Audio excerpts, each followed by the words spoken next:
우리에게 주시는 하나님의 말씀은 사도행전 2장 43절에서 47절입니다.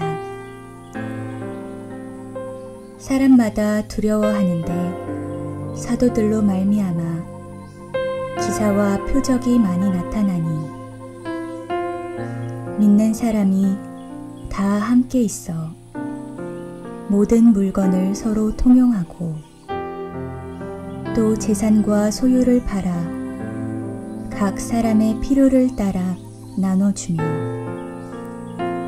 날마다 마음을 같이하여 성전에 모이기를 힘쓰고 집에서 떡을 떼며 기쁨과 순전한 마음으로 음식을 먹고 하나님을 찬미하며 또 온 백성에게 칭송을 받으니 주께서 구원받는 사람을 날마다 더하게 하시니라. 아멘.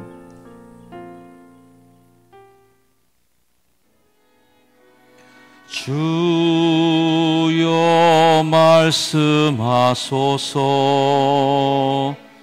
종이 듣겠나이다.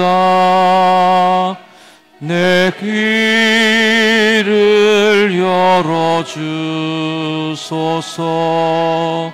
성령이여 주여 말씀하소서.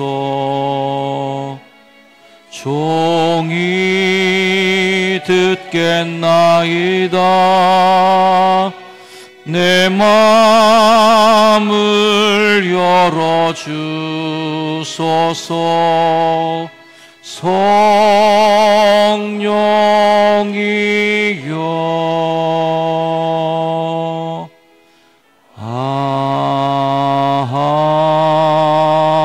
아멘. 할렐루야. 오늘도 말씀 앞에 서신 효선중학교의 성도님 한 분 한 분을 사랑하고 축복합니다. 이것이 교회다라는 주제로 말씀을 전하는 네 번째 시간입니다. 오래전에 어렸을 적에 미국에 살던 친척 한 분이 저희 집에 놀러 오셨어요. 그 당시 이제 어려웠던 개척교회 시절인데 오래간만에 귀한 손님을 맞다 보니까 아마 어머니께서도 정성스럽게 음식상을 차려서 그분에게 대접을 하셨다 생각합니다. 지금도 기억이 날 정도로 그때 받은 어떤 한 장면이 머릿속에 남아있어요. 요즘엔 이제 보편적 상식이 되었지만 그 당시로서는 아주 낯설게도 그분이 앞접시를 달라고 그랬어요. 그래서 앞접시를 달라고 그러더니 반찬을 덜어갖고 자기 앞에다가 자기 반찬만 놓고 그거 먹는 거예요. 또 오늘 그날의 이제 메인 메뉴가 이제 찌개인데 이 찌개를 먹도록 또 그릇을 요청하더니 찌개를 자기만 덜어갖고 자기 그릇에만 놓고 그걸 먹는 거예요. 어린 시절에도 제게 그 모습이 생생하게 기억날 정도로 충격이었죠. 그때 문화적 충격을 받은 거예요. 야, 미국에 온 사람들은 다 저렇게 밥 먹나 보다. 이렇게 그때 생각했던 기억이 납니다. 그럴 때를 지나서 이제는 우리 모두가 다 이제 보편화되고 일반적인 상식처럼 그렇게 밥 먹는 시대가 되었어요. 요즘에 이제 사생활 보호, 프라이버시라는 용어가 전혀 낯설지 않은 시대입니다. 얼마 전까지만 해도 우리 가족 정서라는 게 어때요? 주로 다 그냥 한 솥에 다 퍼먹는 거죠. 같이 먹는 거 습관입니다. 찌개 하나 놓고 뭐 시아버지, 며느리부터 시작해서 다 그냥 거기다가 같이 먹는 거고, 찌개는 그래도 좀 난데 동치미 먹을 때가 조금 골치 아팠던 것 같아요. 동치미는 이 내용물이 밑에까지 훤히 보이기 때문에 거기 밥풀이라도 잘못 하나 떨어지면 이게 별로 안 좋게 되거든요. 그래서 동치미 먹을 때는 항상 깨끗하게 하기 위해서 이 숟갈을 쭈압 그래서 빨아서 거기다 이렇게 넣어서 먹던 기억이 납니다. 그렇게 먹어가면서도 그 한 상에 둘러앉은 식구들이 밥상 공동체, 한 식구, 모든 흠과 티를 다 덮어주는 그런 마음으로 식구들이 하나가 되었습니다. 뭐 저희 집은 요즘에도 이제 그렇게 먹고 있습니다만은 여러분 가정은 어떻게 먹는지 모르겠어요. 그게 가족이죠. 그게 가족. 가족들이 이제 신혼부부가 조금 성장해서 이제 신혼자가 떨어지는 것을 가늠하는 여러 척도들이 있는데 그 중에 하나가 조금 민망한 얘기인데 방구 트는 겁니다. 여러분들 방구 트신 가정 뭐 설문조사 할 수는 없어요. 하여튼 신혼생활 때는 그거 잘 트지 못해요. 그러다가 어느 정도 이제 뻔뻔한 시기를 지나면은 방구를 틉니다. 그래서 식구들 다 있는 데서 뻥뻥 이제 시원하게 한 방 날리곤 하죠. 그러면서 이 가족들이기 때문에 어디 가서 여러분들 그러고 잘 안 하잖아요. 손님들 많고 다른 사람 있을 때는 그 방구 끼면 되게 신뢰가 되는데 식구들이 있을 때는 시원하게 날려버리죠. 왜? 식구들은 다 그걸 받아주는 사람들이기 때문에 흠이 안 잡히는 거예요. 그게 흠 잡히거나 창피한 일이 아니도록 서로가 다 내어놓는 가족들이기 때문에 그런 거죠. 그게 가족이고 그게 식구였어요. 초대교회 특징 가운데 하나가 있다면 그 공동체가 밥상 공동체였다. 오늘 성경 말씀의 한 부분을 우리가 좀 집중해서 보려고 합니다. 집에서 떡을 떼며 라고 하는 부분이죠. 이 말씀은 그냥 흔하게 밥같이 먹는 의미는 아니에요.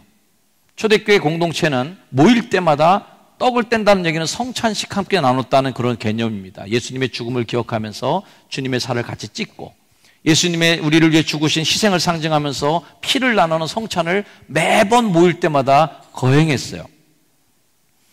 가끔씩 이제 다른 교회에서 오신 분들 중에 우리 교회가 한 달에 한 번씩 성찬하는 것도 불편하게 생각하는 분들이 간혹 계시더라고요. 매일 해야 돼요, 사실. 모일 때마다 매번 성찬하는 걸 그나마 간소화시켜서 우리 교회는 한 달에 한 번 하는 겁니다.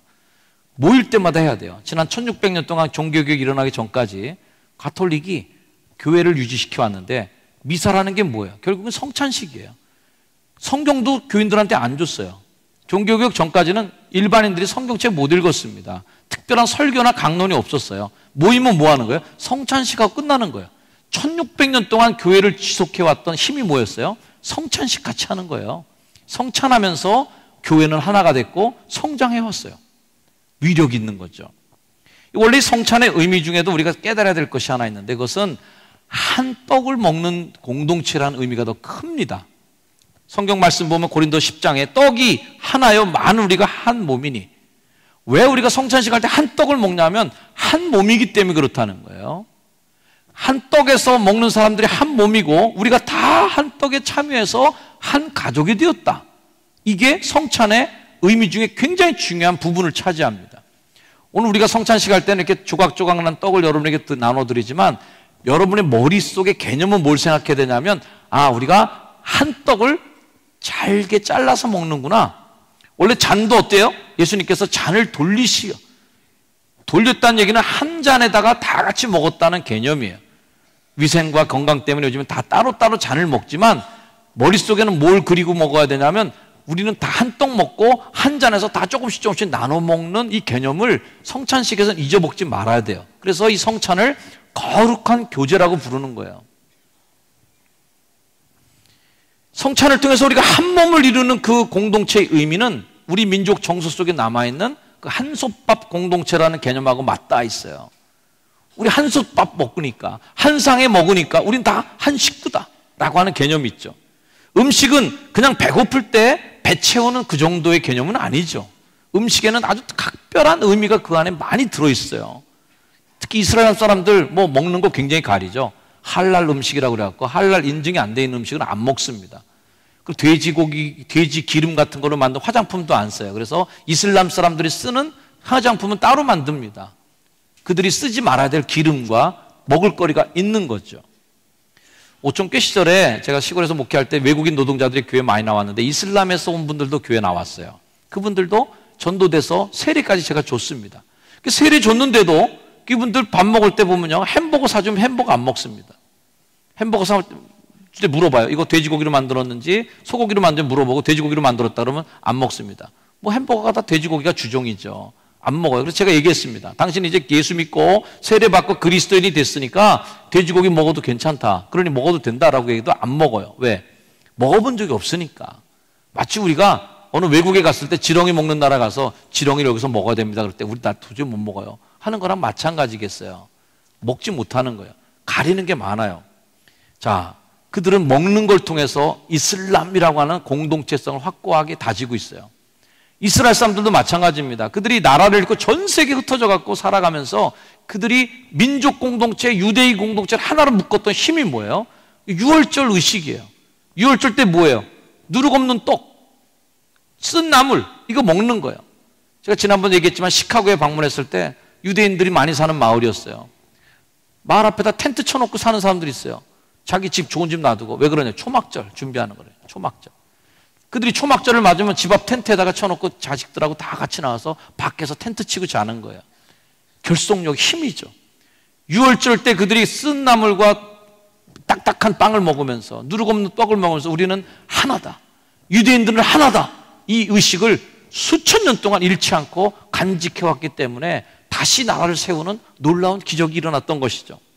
우리나라도 마찬가지입니다. 음식이 다 명절과 중요한 절기에 관계되어 있어요. 자, 퀴즈. 설날 때 뭐 먹죠? 떡국. 추석 땐? 대보름 땐? 오곡밥, 작복밥 먹고 나물 먹고. 동짓날엔? 뭐 훤히 알잖아요, 우리가. 왜 그때 그걸 먹어야 되는 거예요? 그게 굉장한 문화적인 의식이에요. 그래서 그때 먹는 떡국은 떡국이 아니라 정말 우리 기독교적인 건 아니지만 제사상에 올려진 정말 그 제물 같은 어마어마한 느낌을 갖고 그걸 먹는 거예요. 해외에 흩어져 있는 수많은 한국 사람들, 설날이 되면 그 먼 외국에서도 떡국을 같이 먹는 사람이라면 그건 한국 사람이에요. 그러면서 민족 공동체를 확인하고 애들한테 얘기해 주죠. 야, 설날 때는 떡국 먹으면 한 살씩 더 먹는 거야. 이런 얘기를 해주면서 우리가 하나 된 한국인이라는 사실을 확인해 주죠. 요즘엔 이제 전 세계인들이 신라면으로 하나가 됐어요. 전 세계인들이 어디 가서든지 곳곳에 흩어져서 신라면을 함께 먹으면서 우리는 한국인이야, 이런 걸 확인합니다. 간접 광고가 돼서 큰일 났는데 어떡하죠? 아무튼 크리스천들은 성찬이라는 떡을 나누면서 온 세계 기독교인들이 하나의 가족을 이루는 걸 확인합니다. 오늘 이 설교가 성찬이 있는 주일날 했으면 저 의미가 있었겠다, 이런 생각을 좀 해봤어요. 자, 이 성찬을 근데 어디서 나눴냐면 집에서 했다는 거예요. 오늘 말씀 46절, 집에서 떡을 떼며 기쁨과 순전한 마음으로 음식을 먹었다. 모이는 건 성전에서 열심히 모였고 집에서는 떡을 뗐다. 자, 이 초대교회에서 우리가 주목해야 될 것 중에 중요한 것 중에 하나는 초대교회는 가정교회였다는 걸 중요하게 여겨야 됩니다. 가족교회였다는 거예요. 마가의 다락방에서 처음 교회가 탄생합니다. 성령 세례 받으면서. 마가의 다락방이 어디예요? 마가의 집이에요. 집에서 그런 일이 있었어요. 두아디라 성의 루디아가 자신의 집을 예배의 처소로 드리면서 그곳에서 이 교회가 시작됩니다. 우리 효성중학교에도 에스더 권사님의 그 초가집에서 예배를 드리기 시작하면서 그 집이 교회의 모태가 되어서 오늘날 우리 교회가 되었어요. 자, 이 원형을 생각할 때 우리 교회의 유전자 속에서 빼놓을 수 없는 것 중에 하나는 가족, 집, 이 개념입니다. 이걸 잃지 말아야 돼요.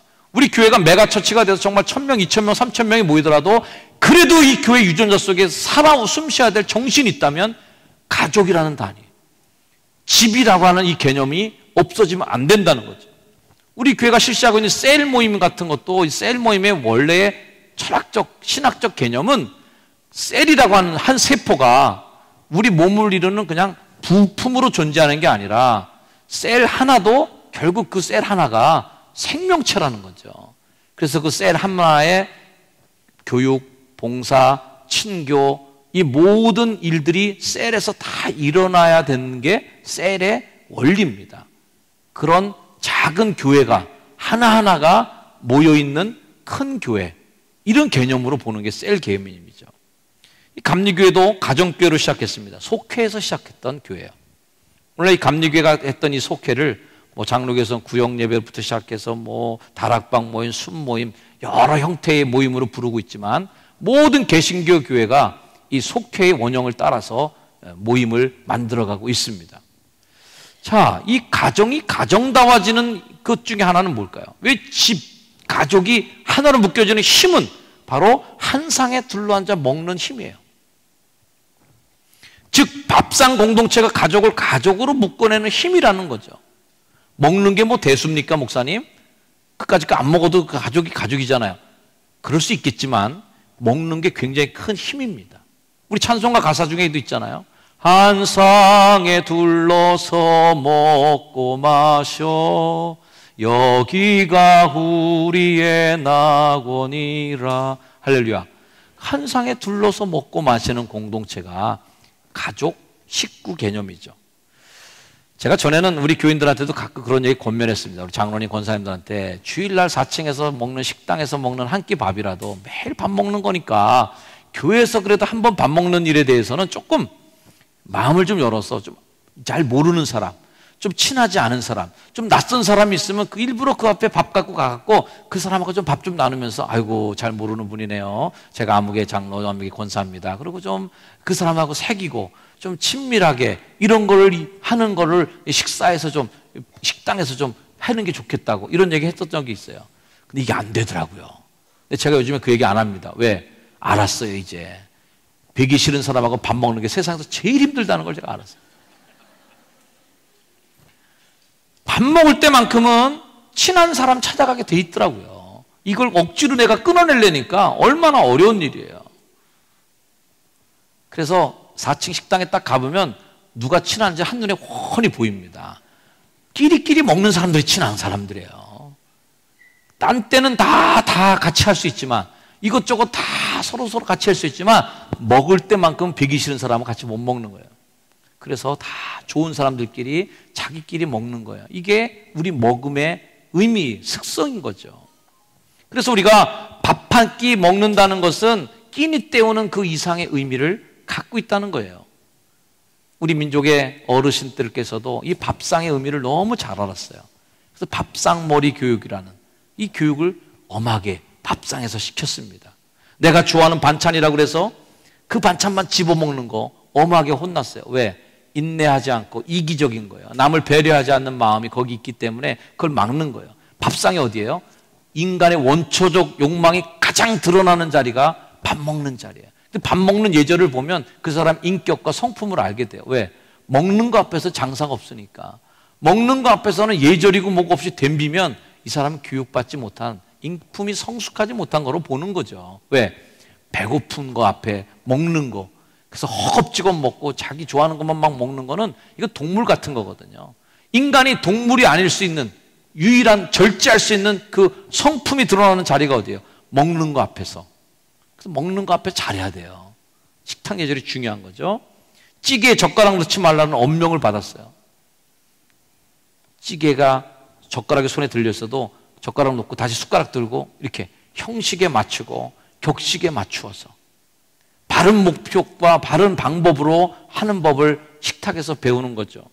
어른들이 숟가락 들기 전에 먼저 기다리는 거, 어른에 대한 공경, 예절을 거기서 배웠어요. 남은 밥알 한 톨까지 다 먹어야 한다는 추상 같은 명령을 받으면서 농부의 수고에 감사의 마음, 그 쌀의 소중함 배웠습니다. 이런저런 얘기 나누면서 먹는 그 식탁의 자리야말로 가족이 하나로 묶여지는 좋은 자리였어요. 자, 오늘날에는 한 밥상에 앉아서 먹는 일들이 점점 부족해지고 있습니다. 이 일은 신앙적으로도 같은 고민이에요, 제가. 우리 교회도 덩치가 커지고 점점 늘어나면서 같이 밥 안 먹은 사람들이 많아지고 있어요. 여러분, 우리 교인들 중에 밥 같이 안 먹어본 사람들 많을 거예요. 그러면서 가족이라고 하는 이 개념이 교회에서 점점 사라지고 있지는 않나, 이런 걱정을 해보는 거죠. 이 공동체성을 상실해가는 교회가 오늘날의 가장 큰 걱정의 문제다. 교회는 어떤 곳이어야 됩니까? 관계를 배우는 곳이어야 돼요. 우리가 가족이라는 관계를 통해서 세상 살아가는 모든 걸 배웠습니다. 그렇죠? 마찬가지로 교회에서는 관계를 배워야 되는데 용서를 배우고 사랑을 실습해보고 그 받은 사랑을 나누는 걸 테스트해보고 그러면서 하나님 나라의 윤리를 실천해보는 이 자리가 교회인 거죠. 그러면서 주님 나라의 법칙을 이 교회에서 실천해보면서 실습해보고 이 실습했던 연습한 우리 몸과 육신을 가지고 세상에 나가서 그리스도인의 성품을 사람들한테 드러내는, 이게 일어나야 이 교회가 진짜 교회인 거죠. 그래서 우리 교회는 셀 모임, 성교의 모임이 필요한 것이고 동호회 모임이 강조되는 거예요. 왜? 만나야 된다는 거예요. 물론 교회에서 만나는 걸 통해서 더 피곤한 일도 많이 생기더라고요. 만나니까 오해가 생기고 만나니까 삐지기도 하고 만나니까 또 상처 입는 사람도 생깁니다. 그러나 그럴 때 우리가 더 그리스도의 공동체인 걸 증명할 기회가 온 거예요. 왜? 드디어 용서라는 게 뭔지를 보여줄 때가 온 거니까, 드디어 품어주는 게 뭔지를 알아야 될 때가 온 거니까, 드디어 그리스도의 십자가의 사랑이 뭔지를 보여줄 수 있는, 그것을 내가 증명해 보일 수 있는 믿음의 장이 열렸기 때문에 중요한 것입니다. 그러면 우리가 상처받지 않으려고 안 만난다, 상처받지 않으려고 모임에 들어가지 않는다, 상처받지 않으려고 아예 만나지도 말자는 것은 교회에서 있을 수 없다는 거예요. 그 상처를 덮는 훈련, 그 상처를 치유하는 훈련, 그 상처를 서로가 보듬어주는 그 훈련까지도 거기에 포함되어 있을 때 드디어 그리스도인 공동체, 하나님의 공동체는 가족 공동체로서 서로 떡을 떼면서 한 떡에 참여하고 한 몸이 되는 이 부대끼면서 하나가 이루어져가는 이 공동체성을 훈련할 수 있다는 것입니다. 우리가 참 크리스찬인 것을 관계를 통해 증명하는 것이죠. 주님은 이 깨진 밥상 공동체를 회복하기 이 땅에 오셨어요. 그래서 주님은 태어난 것도 밥통에서 태어났습니다. 말밥통, 구유에서. 그래서 자신을 이렇게 선포하셨어요. 난 떡이다, 이렇게 얘기했어요. 요한복음 6장 말씀, 나는 하늘에서 내려온 살아있는 떡이니 사람이 이 떡을 먹으면 영생하리라. 내가 줄 떡은 세상의 생명을 위한 내 살이니라. 예수님은 그 복잡한 신학적인 개념, 어마어마한 그 신학적인 그 나눔과 한몸 공동체라고 하는 이 설명을 아주 쉽게 설명했어요. 왜? 맨날 먹는 떡, 빵, 이걸로 설명 다 하신 거죠. 그러면서 나는 떡이다, 나는 빵이다, 나를 뜯어 먹어라, 나를 나눠 가져라, 그리고 너희 속에 내가 들어가 살겠다, 그러면 너희가 나가 되는 거다, 우리 모두가 그리스도인이라는 한 공동체다, 이것을 알려주신 거예요. 요한복음 6장 말씀이 계속 이어집니다. 내가 진정으로 너에게 말한다, 너희가 인자의 살 먹지 않고 인자의 피를 마시지 않으면 너희 속에 생명 없다. 내 살 먹고 내 피를 마시는 사람은 영원한 생명을 가질 거고 마지막 날에 내가 그걸 다시 살릴 것이다. 내 살은 참된 양식이요 내 피는 참된 음료로다. 이것은 하늘에서 내려온 빵이다. 너희 조상이 먹고서도 죽은 그것과는 같지 않다.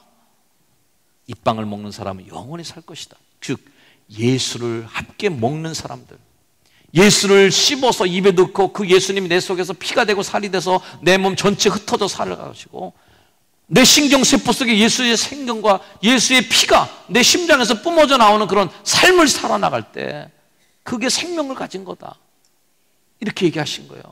주님은 그렇게 자신을 밥으로 다 내어주셨어요. 상처받고 위로받아야 될 사람들과 밥상을 같이 했어요. 남들은 다 가지 말라고 할 때 삭개의 집에 들어갔어요. 삭개의 집에 가서 한 일이 예수님 딱 하나예요. 같이 밥 먹은 것밖에 없어요. 근데 같이 밥 먹으니까 삭개가 확 뒤집어졌어요. 그래서 막 얘기합니다. 내 소유의 절반을 가난한 사람들에게 주겠습니다. 남의 거 등친 거 있으면 4배로 갚아주겠습니다 하면서 그 식탁에서 변화가 일어났어요. 예수님의 죽으심에 실망했던 제자 2명이 엠마오로 내려갔습니다. 절망했어요. 길을 가다가 한 사람이 같이 와서 성경도 얘기하고 이러면서 예루살렘에서 일어났던 일 얘기하면서 두런두런 갑니다. 그들이 날이 저물어서 여관에 들어갔어요. 숙소에서 같이 그들이 저녁을 먹는데 이 장면, 그들과 함께 음식을 잡수시려고 앉았을 때 예수께서 빵을 들어서 축사하시고 떼어서 그들에게 주셨다. 그제서야 그들의 눈이 열려서 예수를 알아보았다. 그러나 한순간 예수께서는 그들에게서 사라지셨다. 그들의 눈이 그렇게 열리지 않았는 그때 예수님과 함께 같이 식탁에 앉아서 떡을 떼는 순간 예수인 것을 그들이 알아보는 눈이 열려졌다. 이 식탁 공동체에서 일어나는 기적 역사가 얼마나 많습니까? 살아있을 때 예수님의 별명이 뭐예요? 인자는 와서 먹기도 하고 마시기도 하니 너희가 말하기를 보라, 저 사람은 마구 먹어대는 자요 포도주를 마시는 자요 세리와 죄인의 친구다. 예수님은 그렇게 같이 먹어주셨다. 이 먹어주는 건 예수님 식탐가가 아니에요. 예수님 배고파서 구걸 다니는 사람이 아니에요. 함께 평등한 식탁에 앉아서 먹어주는 걸 통해서 그들을 한 식구로 인정해 주셨고 죄인도 세리도 어떤 사람도 너희들은 어떤 차별도 없이 내가 다 끌어안는 내 가족이야, 이걸 그 식탁에서 보여주셨기 때문에 삭개오가 감동에 차서 그 앞에서 죄를 고백하는 역사가 일어났고요. 죄인과 세리들이 그 식탁에 같이 초대돼서 앉아서 먹는 걸 통해서 하늘의 위로를 그들이 받게 되었어요. 저는 성남에서도 그 아주 경험, 제가 잘 못 먹는 것 중에 하나가 정말 모든 걸 가리지 않고 잘 먹는데 닭발을 제가 잘 못 먹어요. 성남에서 어떤 날 식사 초대 갔더니 닭발을 양푼에다 하나 노랗게 파득 해서 야, 딴 것도 없어. 그것만 있어요. 그것만 있으면 먹지 않을 수가 없어요. 안 먹으면 이 집 동네 주민이 안 되는 거고, 먹으면 동네 주민이 되는 거예요. 숭배하는 마음으로 제가 닭발을 먹었다는 거 아니겠어요? 맛있더라고요. 그런 맛이 있더라고요. 또 나눠 먹으니까 그분들하고 한 식구가 됐어요. 만약 그때 아우 저는 저런 거 잘 못 먹어요. 저는 아주 깔끔하고 엘레강스하고 럭셔리하기 때문에요. 이런 거 잘 못 먹어요. 죄송이만. 그러고 가면 저는 평생 그 동네 주민이 될 수 없었어요. 그 판자촌에 살던 주민들이 도시에서 웬 낯선 청년 같은 그 사람, 그땐 제가 좀 더 훤칠했습니다. 이방인처럼 보였던 그 사람, 뭐 공부방 선생님이라고 해서 왔다 갔다 하는데 도대체 저 인간이 누군가라고 하는 의심의 눈초리를 보던 그 사람이 같이 와서 먹어줄 때, 같이 닭발 뜯어주고 같이 개고기 먹어주고 하는 걸 같이 경험하다 보니까 이들이 드디어 아, 이분도 우리 동네 사람이야 받아줬던 기억이 나요. 식탁 공동체의 의미가 바로 그런 의미가 있는 거죠. 우리 효성중앙교회는 이제는 한 솥에서 다 밥 먹기 힘든 그런 교회가 됐습니다. 한 상에 다 둘러앉기도 정말 1000명이 앉을 상을 다 마련하기 전까지는 쉽지 않아요. 그러나 우리 교회 유전자 속에 뭐가 있어야 되겠까를 여러분 생각해달라는 거예요. 그것은 식구, 가족, 그리고 우리 교회는 가족, 집에서 모인 공동체였다. 한 집 사람이다라는 걸 우리가 끝까지 잊지 말아야 되는 거예요. 오늘 성경의 본문은 그 떡 떼는 마음을 잘 보여주고 있습니다. 그냥 집에서 떡 떼는 게 아니에요. 기쁨과 순전한 마음으로 되는 거예요. 여러분, 교회 와서 우리가 서로 교인끼리 만나는 이 관계 속에 뭐가 있어야 되겠어요? 기쁨. 옆에 분에게 한번 축복해 주세요. 당신 얼굴 보니까 기쁘네요. 이걸 또 잘못 얘기해갖고 당신 얼굴 보니까 우습네요. 이렇게 얘기하면 큰일 납니다. 네, 그렇게 얘기하면 큰일 나세요. 기쁜 거예요. 그 다음 순전한 마음은 뭐예요?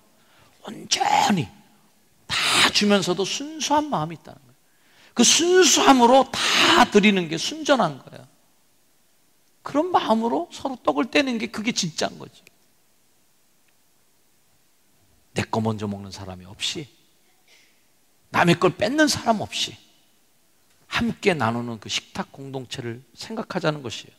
교회는 그러므로 상하, 빈부, 고저, 무식이 없어요. 한 밥상에 둘러앉으면 식구들은 이제 다 평등해지는 거예요. 그러면서 우리는 한 식구가 되어가는 겁니다. 한솥밥 공동체라는 것은 전 교인이 밥 4층에서 같이 먹자는 얘기가 아니에요. 그 이상의 의미가 있다. 이 밥상 공동체는 모든 차이를 다 이겨내는, 그 차이 속에는 서로의 성품의 차이, 자라온 환경의 차이, 내가 경험한 경험의 차이, 이 모든 차이를 다 품어안는 밥상인 것입니다. 그 밥상에서 함께 둘러앉은 우리, 이것이 진정한 그리스도인 공동체의 의미다. 이 같은 밥상 공동체가 이루어지기 위해서는 먼저 예수님 같은 마음을 가져야 돼요. 내가 저 삭개오, 저 집에 어떻게 가나? 저 인간하고 내가 무슨 밥을 먹냐? 무슨 세일이랑 내가 밥을 먹냐? 예수님이 내려가 주시는 게 필요했듯이 먼저 된 자들이 내려가 주셔야 되고, 위에 있는 분들이 내려가 주셔야 되고, 먼저 믿은 분들이 더 겸손하게 내려가 주셔야 되고, 교회에서 조금이라도 관록 있는 분들이 더 내려가 주셔서 같이 앉을 때 이게 식탁이 평등해지는 겁니다. 이렇게 돼 있으면 교회는 이미 가족 공동체가 깨지는 거예요. 예수님께서 함께 잘 사는 세상을 알려주셨어요. 어떤 세상? 경쟁, 시장 논리로 사는 게 아니다. 나누면서 함께 먹으면서 사는 거다. 이 정신을 우리에게 가르쳐 주셨습니다. 우리 옆에 분에게 한번 다시 한번 축복하고 인사하겠습니다. 당신과 나는 한솥밥 식구입니다. 기도하겠습니다. 하나님, 우리는 주님 안에 한 가족이 되었습니다. 가족끼리는 다 받아주는 거고, 가족끼리는 다 용서해 줄 수 있고, 가족끼리는 흠도 다 덮어줄 수 있고, 가족끼리는 서로의 실수도 내가 덮어줄 수 있는 아름다운 믿음의 공동체인 것을 믿습니다. 초대교회 공동체처럼 집에서 떡을 떼며 기쁨과 순전한 마음으로 음식을 먹는 공동체, 그런 믿음의 공동체를 우리 교회가 이루도록 축복하여 주시옵소서. 예수님의 이름으로 기도합니다. 아멘.